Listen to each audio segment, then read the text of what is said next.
একটি লাইব্রেরিতে 7টি আলমারি আছে।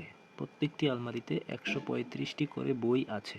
ওই লাইব্রেরিতে মোট কতগুলি বই আছে? মানে আমাদের কাছে কি আছে, একটা লাইব্রেরি আছে। একটা লাইব্রেরিতে আলমারি রয়েছে 7টি আলমারি রয়েছে এবং প্রতিটি আলমারিতে বই রয়েছে। তার মধ্যে প্রতিটি আলমারিতে সমান সংখ্যক বই রয়েছে। প্রতিটি আলমারিতে 135টি করে বই রয়েছে। তাহলে এখন মোট বই কতগুলো রয়েছে সেটা আমাদের বের করতে হবে। একটি আলমারিতে কটি রয়েছে? 135টি বই রয়েছে একটি আলমারিতে। তাহলে 7টি আলমারিতে কতগুলো রয়েছে? 135টা করে 7 বার রয়েছে। তাহলে টোটাল 135 করে 7 বার আলমারিতে বই রয়েছে, মানে 135-এর 7 গুণ। 135-এর 7 গুণ যে সংখ্যাটা হবে ততগুলো বই আমাদের লাইব্রেরিতে রয়েছে।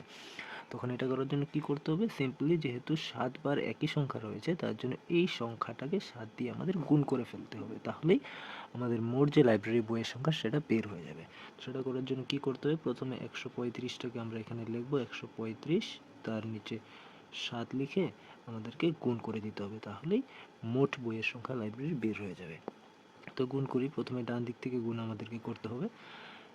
7 দিয়ে 5কে গুণ করতে হবে। 7 দিয়ে 5কে গুণ করলে কত হবে? 5 7 35। 35 হবে না এখানে, 35-এর যেটা 35 রয়েছে তার ডান পাশের সংখ্যাটা অর্থাৎ এককের সংখ্যাটা হবে 5।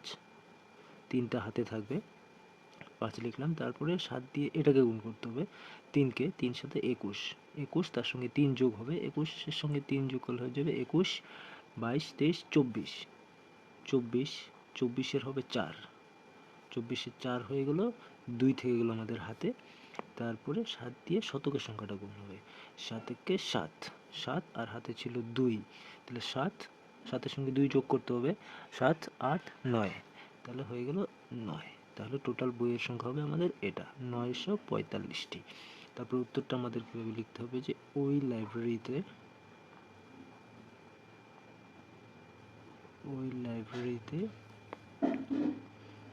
945টি বই আছে।